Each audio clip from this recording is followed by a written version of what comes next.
un resultat bastant complicat per el que respecta a la Lliga, perquè ara ens fiquem a 7 del líder i a 6 del segon.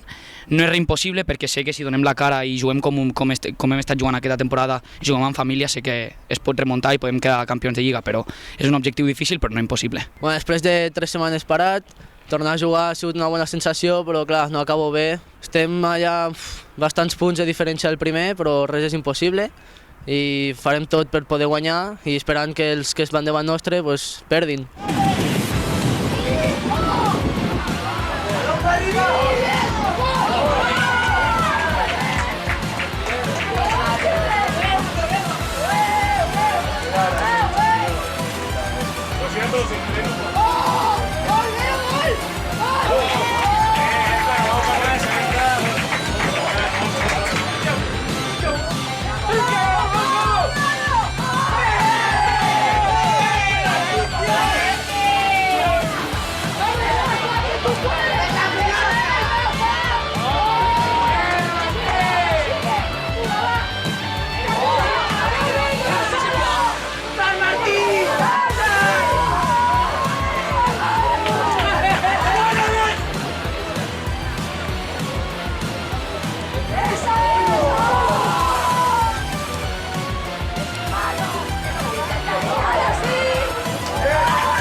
El nostre entrenador al vestuari ens ha donat molts ànims, hem sortit per totes, hem intentat marcar, fins que ha arribat el nostre gol, però a l'hora de 3-1 ja falten pocs minuts i ho hem donat tot, però no ha sigut possible. Estem cinquens i poder jugar al playoff és l'únic objectiu que tenim ara. Sí, home, ja m'encantaria jugar al primer equip, m'encantaria.